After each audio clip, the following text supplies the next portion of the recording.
Hi എല്ലാവർക്കും എൻ്റെ ചാനലിലേക്ക് സ്വാഗതം. അപ്പോൾ നമ്മൾ ഇന്ന് ഒന്ന് വെറൈറ്റി ആയിട്ടുള്ള ഒരു മാഗി റെസിപ്പിയാണ്. അപ്പോൾ എല്ലാ പ്രാവശ്യവും ഒരേപോലെ മാഗി ഉണ്ടാക്കി കഴിക്കുന്നവർക്ക് ഇതൊന്ന് പരീക്ഷിച്ച് നോക്കാൻ പറ്റുന്നതാണ്.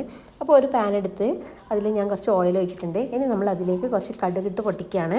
കടുക് പൊട്ടിച്ച് കഴിഞ്ഞ ശേഷം അതിലേക്ക് നമുക്ക് കുറച്ച് ഉണക്കമുളക് കൂടി ചേർക്കാം. അതും കൂടി നമുക്ക് നന്നായിട്ട് ഒന്ന് വഴറ്റിയെടുക്കാം. എല്ലാം ഒരു മീഡിയം ഫ്ലെയിമിലിട്ടിട്ട് കരിഞ്ഞു പോകാതെ വഴറ്റിയെടുക്കണം. ഇനി നമുക്കതിലേക്ക് കുറച്ച് ഉഴുന്ന് പരിപ്പാണ് ഞാനിപ്പോൾ ഇതിലേക്ക് ഇട്ടിട്ടുള്ളത്. അതും കൂടി നമുക്ക് ഇതിലിട്ടിട്ട് ഒന്ന് വഴറ്റിയെടുക്കാം. കരിഞ്ഞു പോകാതെ വഴറ്റിയെടുക്കാൻ നോക്കണം. ഇനി നമുക്കതിലേക്ക് ഒരു 2 സവാള, അത് മീഡിയം സൈസ് സവാള ഇതുപോലെ സ്ലൈസ് ചെയ്തെടുത്തിട്ടുണ്ട്. അതും കൂടി ഇതിലേക്ക് ചേർക്കുക. ഇനി നിങ്ങൾക്ക് ചെറിയ ഉള്ളിയാണ് ഇഷ്ടമെങ്കിൽ അത് ചേർക്കാം.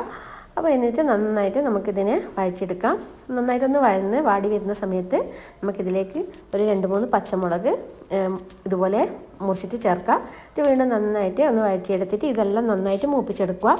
ആ സമയത്ത് നമുക്ക് കുറച്ച് ഉപ്പിട്ട് കൊടുക്കാം. ഉപ്പിട്ട് കഴിഞ്ഞാൽ ഇതെല്ലാം വേഗം വാടി കിട്ടും. അപ്പോൾ എന്നിട്ട് നമുക്ക് വീണ്ടും നന്നായിട്ട് വഴറ്റിയെടുക്കാം. ഇങ്ങനെ വഴറ്റുന്ന സമയത്ത് മീഡിയം ഫ്ലെയിമിലിട്ടിട്ട് വഴറ്റുന്നത് തന്നെയായിരിക്കും നല്ലത്, അല്ലെങ്കിൽ ഇത് കരിഞ്ഞു പോകും. ഇനി നമുക്കിതിലേക്ക് ഒരു തക്കാളി ചേർക്കാം. നന്നായിട്ട് പഴുത്തൊരു തക്കാളിയാണ് ഞാനിപ്പോൾ ഇതിലേക്ക് ചേർത്തിട്ടുള്ളത്. ചെറുതായിട്ട് അരിഞ്ഞിട്ട് ചേർത്തിട്ടുണ്ട്. ഇനി നമുക്കതും കൂടി നന്നായിട്ട് ഇതിൻ്റെ കൂടെ ഇട്ടിട്ട് വഴറ്റിയെടുക്കാം.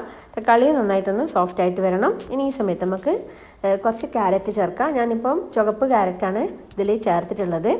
നിങ്ങൾക്ക് അതിൽ ഏത് ക്യാരറ്റാണ് ഉള്ളത് എന്ന് വെച്ചാൽ അത് ചേർക്കാം. പിന്നെ വേറെ എന്തെങ്കിലും വെജിറ്റബിൾസ് ഉണ്ടെങ്കിൽ അതും നിങ്ങൾക്ക് ചേർക്കാം. ബീൻസ് അങ്ങനത്തെ എല്ലാം ചേർക്കാം. ഇനി നമുക്കിതിലേക്ക് 2 മാഗിയാണ് നമ്മളിപ്പോൾ ഇതിൽ ഉപയോഗിക്കുന്നത്. അതുകൊണ്ട് 2 മസാലപ്പൊടി, പാക്കറ്റ് മസാലപ്പൊടി നമ്മളിതിൽ ചേർക്കുന്നുണ്ട്. ഇനി ഇതെല്ലാം കൂടി നന്നായിട്ട് നമുക്ക് വഴറ്റിയെടുക്കാം. നന്നായിട്ട് വഴറ്റി ഈ പച്ചക്കറിയിലെല്ലാം നന്നായിട്ട് ഈ മസാല പിടിച്ച് അങ്ങനെ വരുന്ന സമയത്ത് കുറച്ച് ഉപ്പെല്ലാം നോക്കിയിട്ട് വേണ്ടുന്നത്ര നമുക്ക് ചേർക്കാം കേട്ടോ. അപ്പോൾ അതെല്ലാം കഴിഞ്ഞിട്ട് നന്നായിട്ട് നമുക്കിതിനെ വഴറ്റിയെടുക്കാം. അപ്പോൾ ഈ മസാല ഇതിൽ നന്നായിട്ട് പിടിച്ചിട്ടുണ്ട്, ഉപ്പെല്ലാം നന്നായിട്ട് പിടിച്ചിട്ടുണ്ട്. ഇനി നമുക്കിതിലേക്ക് 2 കപ്പ് വെള്ളം ഒഴിക്കാം. അപ്പോൾ 2 കപ്പ് വെള്ളം ഒഴിച്ചിട്ട് നമുക്കിത് നന്നായിട്ട് മിക്സ് ചെയ്യുക. എന്നിട്ട് വീണ്ടും നന്നായിട്ട് തിളപ്പിച്ചെടുക്കാം. അപ്പോൾ നമുക്കിത് മൂടി വെച്ചിട്ട് നമുക്ക് നന്നായിട്ടൊന്ന് തിളപ്പിച്ച് വെജിറ്റബിൾസ് എല്ലാം ഒന്ന് കുക്ക് ചെയ്ത് കിട്ടുന്ന ആ ഒരു രീതിയിൽ, ഒരു പകുതിയെങ്കിലും കുക്ക് ചെയ്ത് കിട്ടുന്ന ആ ഒരു രീതിയിൽ നമുക്കിതൊന്ന് തിളപ്പിച്ചെടുക്കാം. അപ്പോൾ ഇത് നന്നായിട്ടൊന്ന് തിളച്ച് വരട്ടെ. അപ്പോൾ എല്ലാം നന്നായിട്ട് ഒന്ന് തിളച്ചിട്ട് കുറച്ചൊന്ന് കുക്കായിട്ട് കിട്ടിയിട്ടുണ്ട്. ഇനി നമുക്കിതിലേക്ക് കുറച്ച് സ്വീറ്റ് കോൺ ചേർക്കാം. അപ്പോൾ ഞാനിതിൽ ഒരു 1/2 കപ്പ് സ്വീറ്റ് കോൺ ചേർക്കുന്നുണ്ട്. എന്നിട്ട് അതും കൂടി ചേർത്തിട്ട് നമുക്ക് വീണ്ടും നന്നായിട്ട് കുക്ക് ചെയ്യണം. അപ്പോൾ ഇതും കൂടി ഏകദേശം ഒന്ന് ചെറുതായിട്ട് കുക്ക് ചെയ്ത് വരണം. അപ്പോൾ ഇനി നമുക്ക് മൂടി വെച്ചിട്ട് തന്നെ ഇത് കുക്ക് ചെയ്തെടുക്കാം. മീഡിയം ഫ്ലെയിമിലിട്ടിട്ട് അല്ലെങ്കിൽ ലോ ടു മീഡിയം ഫ്ലെയിമിലിട്ടിട്ട് നമുക്കിത് കുക്ക് ചെയ്തെടുക്കാം. അപ്പോൾ ഇത് നന്നായിട്ട് ഒന്ന് കുക്ക് ചെയ്ത് കിട്ടിയിട്ടുണ്ട്.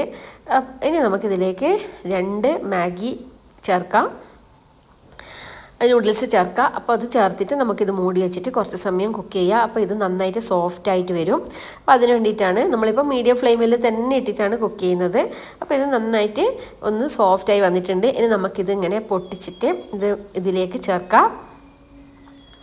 ഇത് ചെറുതായിട്ട് ഒന്ന് ഇളക്കി കൊടുത്തു കഴിഞ്ഞാൽ ഇത് വേറെ വേറെ ആയി കിട്ടും. ഇതുപോലെ നന്നായിട്ട് നമുക്ക് ഒന്ന് ഇളക്കി കൊടുത്തിട്ട് വീണ്ടും മൂടി വെക്കാം. മൂടി വെച്ചിട്ട് കുറച്ച് സമയം കുക്ക് ചെയ്യുമ്പോൾ അതിൻ്റെ ആവിയിൽ ഇത് നന്നായിട്ടൊന്ന് എല്ലാം സെപ്പറേറ്റ് ആയിട്ട് കിട്ടും. ഇനി നമുക്കിത് നന്നായിട്ട് ഒന്ന് ഇളക്കി കൊടുക്കാം. ഈ വെജിറ്റബിൾസിൻ്റെ കൂടെ ഈ മസാലേൻ്റെ കൂടെയെല്ലാം ഈ ഒരു മാഗി നന്നായിട്ട് ഒന്ന് ഇളക്കി കൊടുക്കാം. ഇനി നമുക്കിത് മൂടി വെച്ചിട്ട് കുറച്ച് സമയം മീഡിയം ഫ്ലെയിമിലിട്ടിട്ട് തന്നെ കുക്ക് ചെയ്തെടുക്കാം. എന്നിട്ട് ഇടയ്ക്കിടയ്ക്കേ ഒന്ന് ഇളക്കി കൊടുക്കണം. അങ്ങനെയാണെങ്കിൽ അടിക്ക് പിടിക്കാണ്ട് നല്ല രീതിയിൽ നമുക്കിത് കിട്ടും. അപ്പോൾ നന്നായിട്ട് ഇടയ്ക്കിടയ്ക്ക് മൂടി തുറന്നിട്ട് ഒന്ന് ഇളക്കി കൊടുക്കുക. എന്നിട്ട് വീണ്ടും അത് മൂടി വെക്കുക. അപ്പോൾ അങ്ങനെ നമ്മളിത് നന്നായിട്ട് കുക്ക് ചെയ്ത് എടുത്തിട്ടുണ്ട്. ഇതൊക്കെ നന്നായിട്ട് വെന്തിട്ടുണ്ട്, എന്നാലേ ഒട്ടും അടിഞ്ഞു പോയിട്ടൊന്നുമില്ല. അപ്പോൾ ഇത് നല്ല രീതിയിൽ നമുക്ക് നൂഡിൽസ് കിട്ടിയിട്ടുണ്ട്. എപ്പോഴും ഒരേ രുചിയിൽ തന്നെ നമ്മൾ മാഗി അല്ലെങ്കിൽ ഇപ്പി അങ്ങനെയെല്ലാം ഉണ്ടാക്കി തിന്നുമ്പോൾ നമുക്ക് മടുക്കുമല്ലോ. അപ്പോൾ ഇടയ്ക്ക് നിങ്ങൾ ഇതുപോലെ ഒന്ന് ട്രൈ ചെയ്ത് നോക്കണം. നിങ്ങൾക്ക് എല്ലാവർക്കും ഇഷ്ടപ്പെടും. അപ്പോൾ ഈ വീഡിയോ നിങ്ങൾക്ക് ഇഷ്ടമായാൽ ലൈക്ക് ചെയ്യാനും കമൻറ്റ് ചെയ്യാനും ഷെയർ ചെയ്യാനും എൻ്റെ ചാനൽ സബ്സ്ക്രൈബ് ചെയ്യാനും മറക്കല്ലേ. അപ്പോൾ നോട്ടിഫിക്കേഷൻ ബാർ ഇനേബിൾ ചെയ്ത് അതിൽ ഓളെന്ന് സെലക്ട് ചെയ്യാൻ പ്രത്യേകം ഓർമ്മിക്കണം. അപ്പോൾ നമുക്ക് അടുത്ത വീഡിയോയിൽ കാണാം. ബൈ.